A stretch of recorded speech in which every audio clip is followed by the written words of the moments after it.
2020 मायथाइनि 27 जानुवारियाव बिटिआर गोरोबथाया जादोंमोन आरो बिनिफ्राय 5 बोसोर कमप्लिट जाबाय। दा बे 5 बोसोराव जोंनि जिखिनि दफाफोर गोबाङानो इमप्लिमेन्ट जाबाय, माखासेया दंबावो। बेखौ जोङो लासै लासै जोङो इमप्लिमेन्ट खालामनो थाखाय सानदों।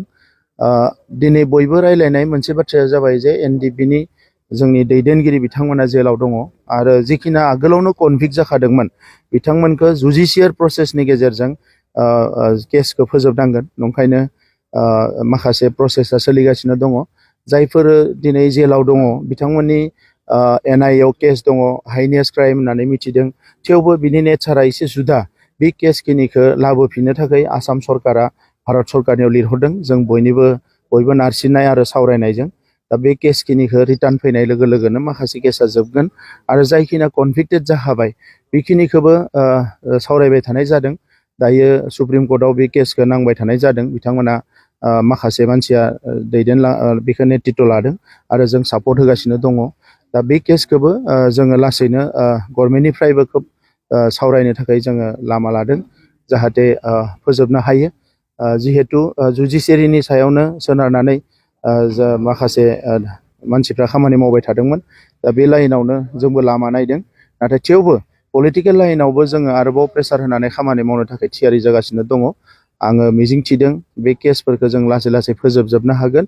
बेखौ नागारनानै जि गामि सोसननाय, दासिम 60 गामि सोसननाय जाबाय, बाखि गामिफोरखौबो सोसननो थाखाय खामानि मावगासिनो दङ। এনডিবি বিলাকৰ জীৱন তেখেতসকলে আন্দোলন কৰিছিল জাতিৰ কাৰণে জংগলত থাকি, এতিয়া জীৱনৰ কাৰণে জেলত থাকি যুঁজিব লগা হৈছে। বৰ ভাষণ দি গৈছে আৰু ৰাইজৰ আগত তেখেতসকলে কৈ গৈছে যে বিটিআৰ একৰ্ডৰ দফা কমচে কম 82% সম্পূৰ্ণ হৈছে বুলি তেখেতে ৰাইজৰ ওচৰত জনাইছে।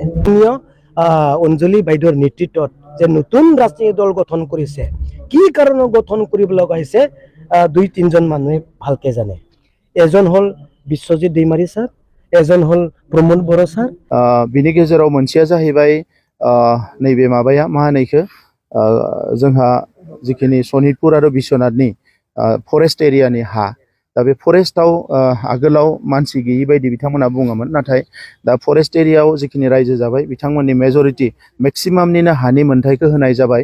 दा बियो लासैनो बे ओनसोलफ्राबो रेभिनिउ लाइनाव फैगासिनो दङ। दा अब्ला जोङो जिहेतु रेभिनिउ ओनसोलखौ लानानै जोङो कन्टिगिउटि गामिखौ जोङो बिदों, जाय गामिफ्रा कन्टिनिउवास मोनसे माबायाव दङ, गहपुरसिम एबा सिमुलुगुरिसिम बे गामिखिनिनि सावरायनाया जागासिनो दङ। बिनि बादै जोंनि जिखिनि इनस्टिटिउसन्स बियो कभिडनि थाखाय बोसोरसे फासयलांदोंमोन, नाथाय दायो प्राय 80% जि इनस्टिटिउसनफोर बिनाय बिनि खामानिया कमप्लिट जाबाय। आरो जोंहा पर्बतझरायाव जि रेल कच फेक्टरिमोन बिनि खामानियाबो अलरेडि 300 करोड़ बिथांमोना थिग खालामबाय। जे बेखौ खालामनो थाखाय जों हानि थाखाय एसे प्रप'ज फरेस्ट लेन्ड माखासे दङमोन, दा बे एरियाखौ जोङो थिग खालामनानै होबाय भारत सरकारनो। दा नंखायनो पर्बतझरायाव जानो गोनां जि रेल कच फेक्टरि, दा बेखौ वागन बानायनायनि थाखाय बिथांमोना थिग खालामगासिनो दङ। दा बिनि अनगायै बे दफाफोरखौ जोङो मोनसेनि उनाव मोनसे इमप्लिमेन्ट खालामगासिनो दङ।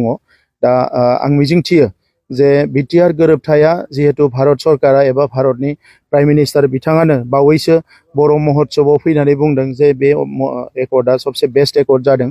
आरो सा सानजा भारतआव जायफोर दिनै सोमावसारदों एबा बिग्रायखांदों बिथांमोनखौबो बुंदों सारा भारतआवनो जे बिटिआर मडेलखौ बयबो लानांगौ। दा बे बिटिआर मडेलखौनो जोङो एफेक्टिभ खालामनो थाखाय दिनै आरोबाव गभर्नेन्स सिस्टेमखौ थिग खालामनो थाखाय फाइनेन्सियेल बिथिंनिफ्राय गुबुन गुबुन बिथिंनिफ्राय जोङो भारत संबिजितनि 125थि जि मोनसे कनस्टिटिउसन एमेन्डमेन्ट बेखौ जोङो नेगासिनो दङ। आरो बिनि थाखाय भारतनि हम मिनिस्टार अमित शाह बिथाङा बे खामानिखौ मावगासिनो दङ।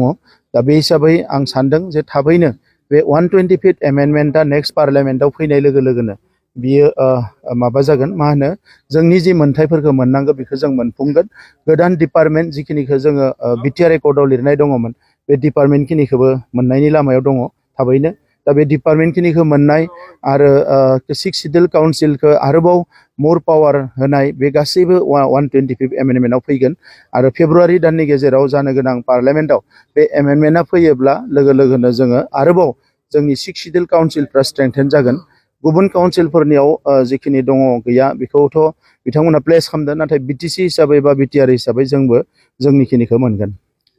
बि मन्थ्रि बिथाङा क'क्राझाराव फैगोन आरो जोंनि EMMCLA क्वार्टारखौ लुखांनाय जाबाय, बेखौ बिथाङा अपेनिं खालामगोन, बेखेवगोन। बेजों लोगोसे क'क्राझार गभर्नमेन्ट कलेजा इउनिभार्सिटि फोसावजादोंमोन। दा बिथाङा गाबोनो बे क'क्राझार गभर्नमेन्ट कलेजा जि इउनिभार्सिटि जाबाय बिनि अन्थाइ खाम्फाखौबो गायसनगोन। बिनि उनाव बिथाङा फैनानै जोंनि गिदिरथार सुबुं गौमा सान्थिखौ लानानै जि एरेन्ज खालामनाय बेवहाय बिथाङा बाहागो लागोन। जोबथायाव सारा जिहेतु नायदोंमोन जे बिटिआरनि लाइमोनफोरनि थाखाय आर्मि पुलिस पेरामिलिटारियाव बेयाव माने रिक्रुइट जानायनि बाथ्रा माखासे रिक्रुइटमेन्ट रेलिफ्रा जालांबाय, बेवहाय गोबाङानो बाहागो लायाखै, गोबाङानो बाहागो लादों।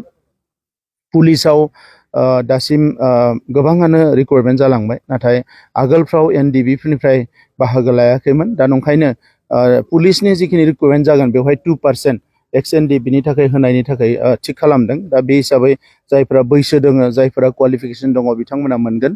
दा बेवहाय बेसेबां रिलेक्सेसन खालामनो हायो बेखौ नाजानाय जागोन।